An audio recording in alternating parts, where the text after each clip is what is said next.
दो ऑर्बिटल या मॉलिक्यूल्स को मिलाकर एक नया शेप बनाना, उसको हाइब्रिडाइजेशन कहते हैं। ठीक है,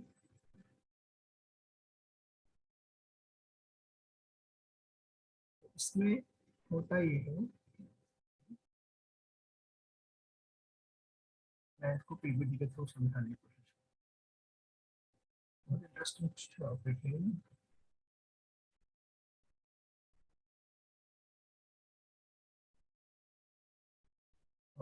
पीपीटी दिख रही है तुमको?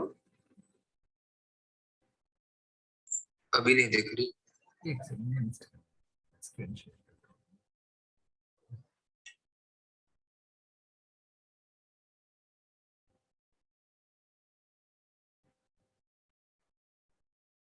अब दिख रहा है पीपीटी?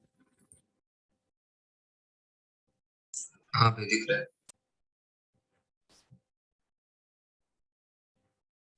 मुदासिर ये थोड़ा 5-10 मिनट के बाद कम बोलेगा, ठीक है, ठीक है ना? क्या? इसके पेरेंट्स बोलेंगे फिर। ठीक है, ठीक है, मैं थोड़ी छोटी मशीन रखूंगा। ठीक है। उत्कर्ष,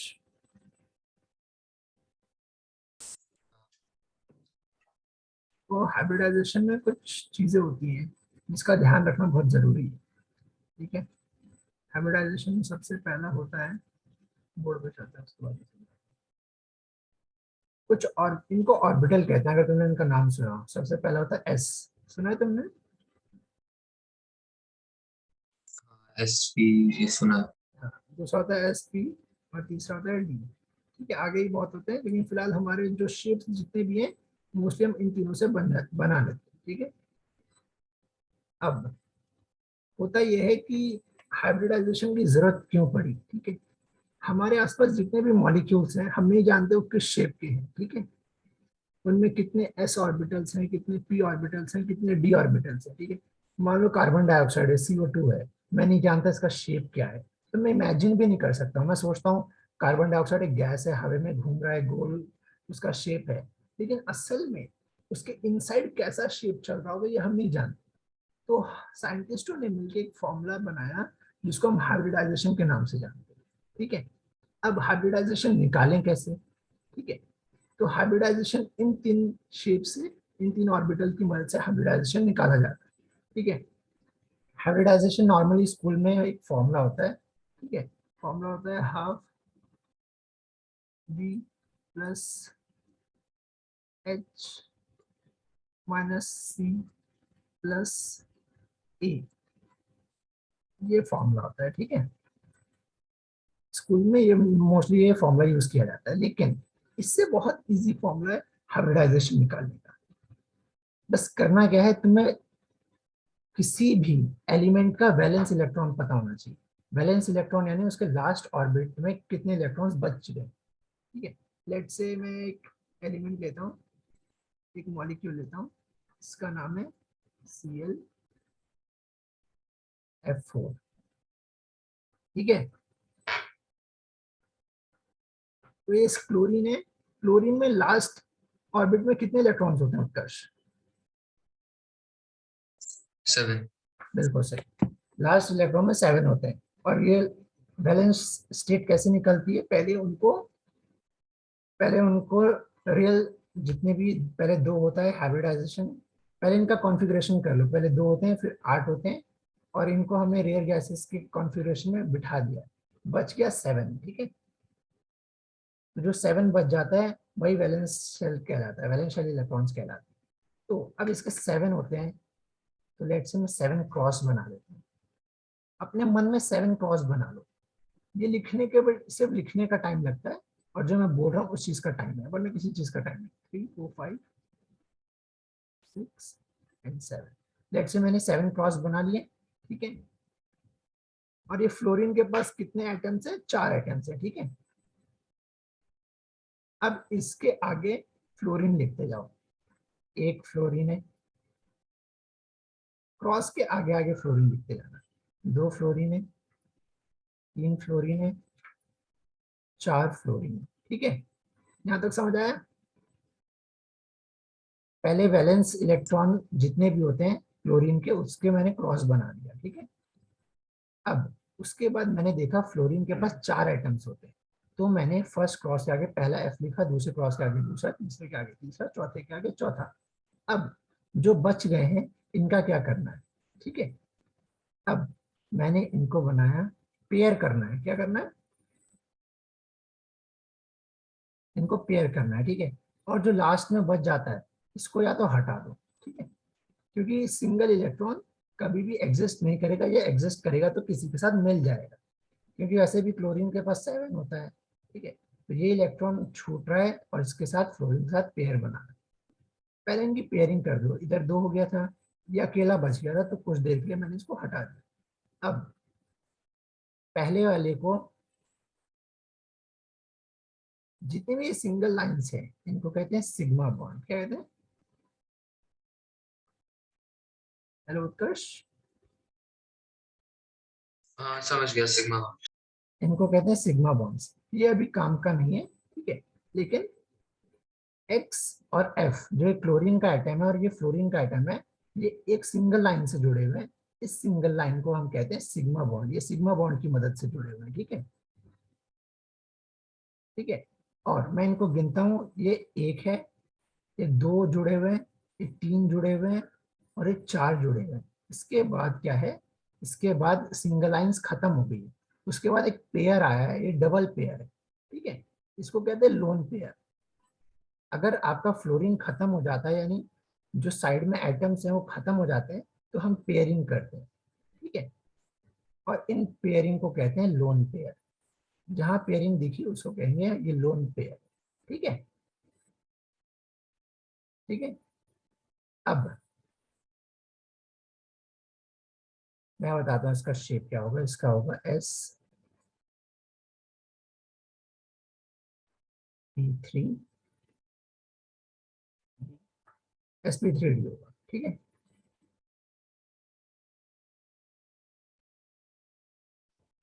ठीक है। sp3d क्यों हुआ, हेलो उत्कर्ष, हाँ हाँ ये sp3d समझ आया क्यों हुआ है। हाँ, समझ गया हूँ। यहाँ पे हमने पहले एस में एक, एस में एक ही इलेक्ट्रॉन जा सकता है, ठीक है, ठीक है, और पी में 3 इलेक्ट्रॉन्स जा सकते हैं, जो कि हमने डाल दिए, ठीक है। तो जो पहला था वो एस में चला गया, और जो बाद के 3 थे वो पी में चले गए, ठीक है। और जो ये एक लोन पेयर बच गया, ये डी का 1 है, ये D1 है, ठीक है, इसीलिए sp3d2 हो गया, ठीक है। लेट से एक और फाइल लेते हैं, ठीक है, यहाँ पे एक और मॉलिक्यूल लिखता हूँ मैं, तो थोड़ा इजी समझ आ जाएगा। 7 आयोडीन, आयोडीन में कितने वैलेंस इलेक्ट्रॉन्स होते हैं, 7। राइट, 7 वैलेंस इलेक्ट्रॉन होते हैं, 7। मैं कुछ बता देता हूँ इससे पहले मैं स्टार्ट करूँ। जो सबसे पहला होता है उसको कहते हैं हम sp, ठीक है, दूसरा होता है sp2, तीसरा होता है sp3, चौथा होता है sp3d,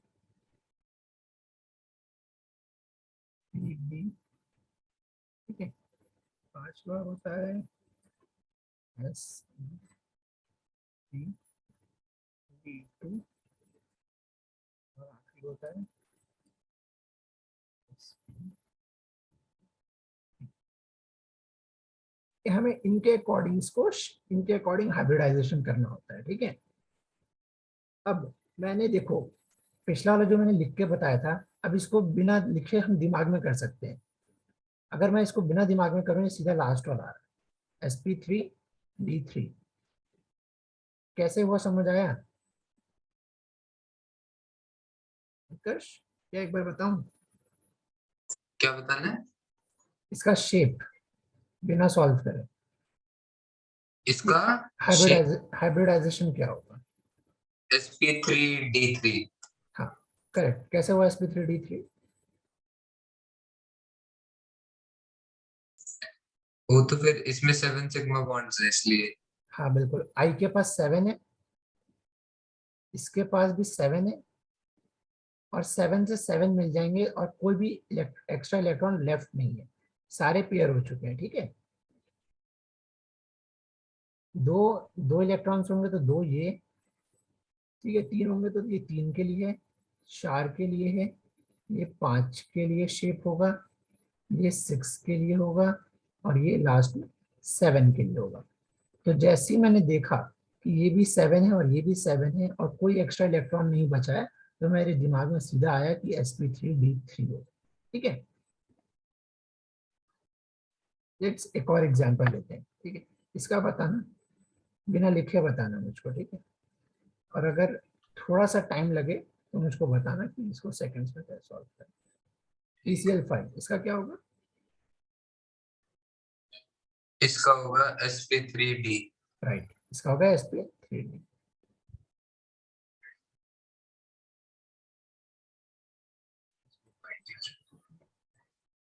ठीक है, एक और एग्जांपल लेता हूँ, इसका बताना क्या होगा।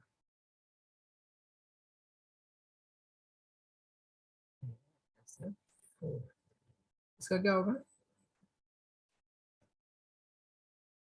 sp3d। ओ sp3, सिर्फ sp3। क्या होगा इसका? sp3। गलत, इसका होगा sp3d। मैंने कहा था कोई एक्स्ट्रा इलेक्ट्रॉन नहीं बचना चाहिए। देखो कैसे, s के पास कितने वैलेंस इलेक्ट्रॉन होते हैं? ये है सल्फर, सल्फर के पास कितने वैलेंस इलेक्ट्रॉन होते हैं? सल्फर का एटॉमिक नंबर होता है 16। ठीक है, 16 में से 2 चला गया, फिर 8 चला गया, 10 हो गया। अब 10 के बाद बचता है 6, यानी तो इसके पास वैलेंस इलेक्ट्रॉन कितने? 6।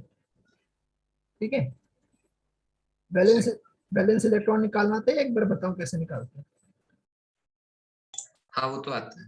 ठीक है, तो सल्फर के पास 6 वैलेंस इलेक्ट्रॉन होते हैं। ठीक है, अब मैंने कहा था जितने भी क्रॉस होंगे उसके आगे उतने एफ लगाने हैं, जितना मतलब उतने एटम्स लगाने हैं जितने साइड में लिखे होंगे। ठीक है, तो 4 एफ के एटम्स है तो मैं 4 एफ एटम्स लगा दूंगा। 2 3 4। उसके बाद मैंने कहा था अगर एटम्स खत्म हो जाते हैं तो उनके बाद क्रॉस की पेयरिंग कराओ, ग्रुप्स बनाओ इनके। तो कितने ग्रुप्स बन सकते हैं? सिर्फ एक ही। ठीक है, ठीक है, सिर्फ एक ग्रुप बन सकता है। अब मुझे गिनना स्टार्ट करना है, कितने हो गए? 1 2 3 4। ठीक है, 4 तो ये हो गया, और ये जो लास्ट में पेयर है ये 5वां है। फॉर्मूला होता है सिग्मा प्लस लोन पेयर। ठीक है, सिग्मा कितने हैं? 1 2 3 4, जो सिंगल लाइन से बॉन्ड हुए हैं वो 4 है। ठीक है, और जिन्होंने ग्रुप बनाया वो कितने? एक ही है, ये एक ही ग्रुप है। ठीक है, ये एक एक ग्रुप है। ठीक है, तो 4 प्लस 1 टोटल हो गया 5, और हम 5 को क्या बोलते हैं? sp3d। ठीक है, ये समझ आया कैसे हुआ उत्कर्ष? हाँ समझ गए। समझ गए? एक और एग्जांपल दूं, इसको कोशिश करना मन में करने का। जब मैं तुम्हारी जगह था तो मैं भी क्लास में ऐसे ही बहुत चालाक करता था। टीचर कहती थी बताओ, बच्चे करते रह जाते थे और हम जवाब दे देते थे। ठीक है, बिना गूगल करे सिर्फ, और बिना कॉपी में लिखे इसका आंसर देना, इसका आंसर क्या होगा। ठीक है, कहीं भी कंफ्यूजन हो तो मैं बता दूंगा बाद में, लेकिन पहले ट्राई करो और कोशिश करो इसको मन में करने का जितना फास्ट हो सके। 5 सेकंड से ज्यादा टाइम नहीं लगना चाहिए। इसका क्या होगा? हाइब्रिडाइजेशन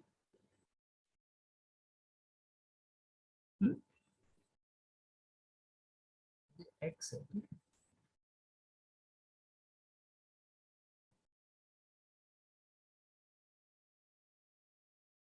ठीक है, टाइम सब मैं बताता हूँ। ये कंपाउंड को पहचान रहे हो? ये एलिमेंट कौन सा है? ये एलिमेंट है जेनॉन। ठीक है,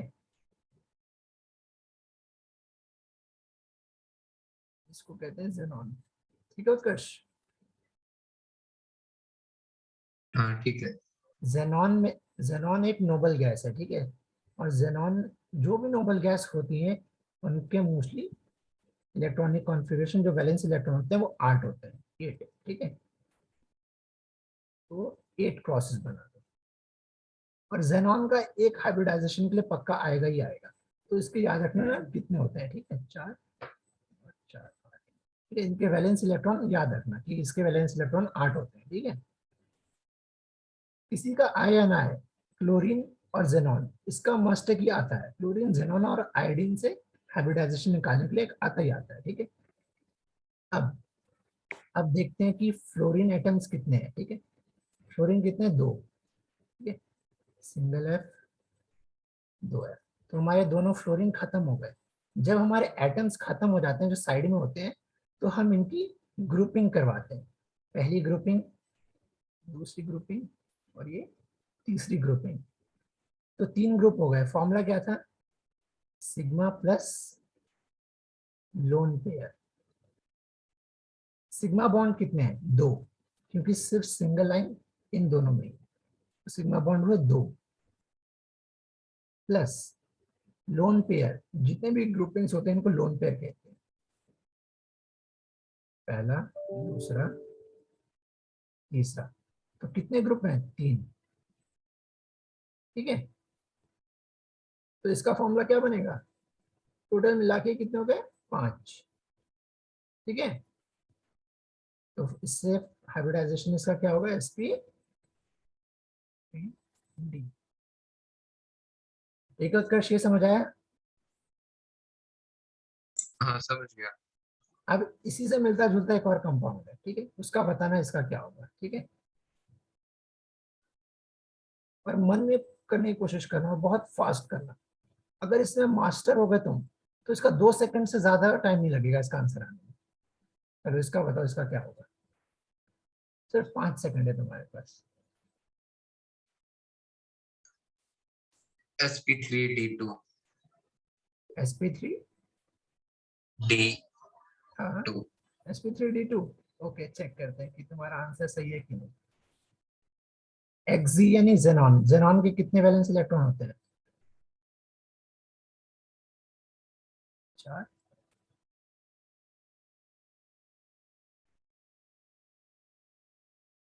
7, 8, ठीक है, 8 इलेक्ट्रॉन होते हैं जेनॉन में। अब फ्लोरीन चेक करते हैं, 1, 2, 3, 4, 5, 6, ठीक है। अब फॉर्मूला क्या कहता है, फॉर्मूला कहता है सिग्मा प्लस लोन पेयर। और हम हाइब्रिडाइजेशन उसका निकालते हैं जब इन दोनों का सम करके इक्वल टू में आंसर आ जाए, ठीक है। और ये ग्रुप बन रहा है, जब ये 2 दिख जाए क्रॉस खाली तो इनका ग्रुप बना दो, ठीक है। अब देखो कितने बॉन्ड बन रहे हैं, पहला बॉन्ड, दूसरा, तीसरा, चौथा,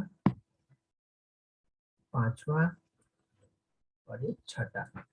तो टोटल सिग्मा बॉन्ड्स कितने हैं, 6, प्लस लोन पेयर कितने हैं, जितने भी ग्रुप्स होते हैं उनको लोन पेयर कहते हैं।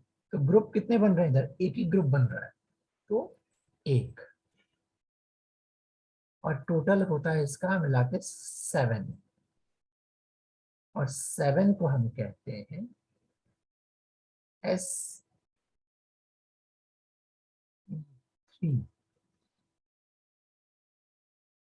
क्या होगा, समझिए उत्कर्ष? सही था या गलत था तुम्हारा? थोड़ा सा गलत हो गया। गलत था ना। सिग्मा बॉन्ड्स पे सिर्फ जाओ, अच्छी बात है, सिग्मा बॉन्ड्स तुमने देखा, जेनॉन से फ्लोरीन के पास 6 सिग्मा बॉन्ड्स बनाएगा जेनॉन के साथ, और तुमने sp3d2 कर दिया।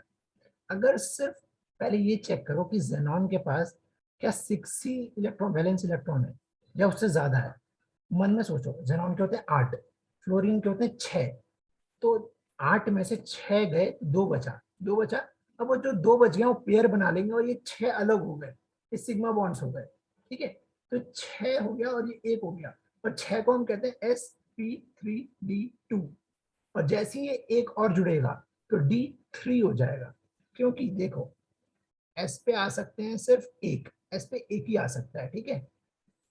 तो S तो फुल हो गया, पहला मैंने इलेक्ट्रॉन सीधा S को दे दिया, S तो फुल हो गया।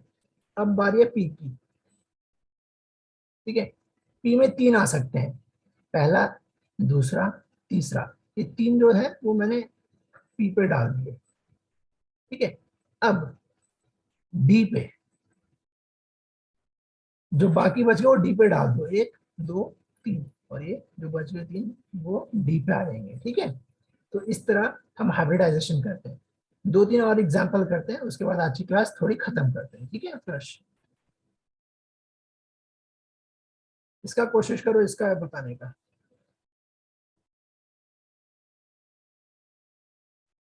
ये इजी है थोड़ा, ठीक है। इसका कोशिश करना 5 सेकंड, और जब तुम इसमें अच्छे हो जाओगे तो एक एक सेकंड में इसका आंसर दे दोगे। इसका आंसर क्या होगा?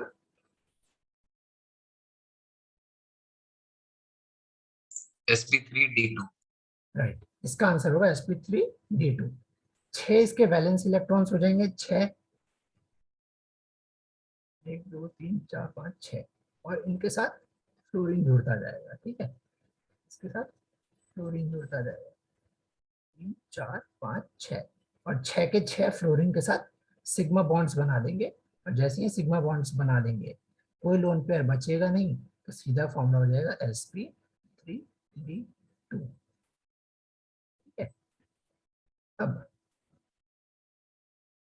एक और एग्जांपल करते हैं, ये थोड़ा बताना, क्योंकि ये पेपर में कई बार पूछा जाता है, जो मैं अभी एग्जांपल देने आता हूँ, ठीक है।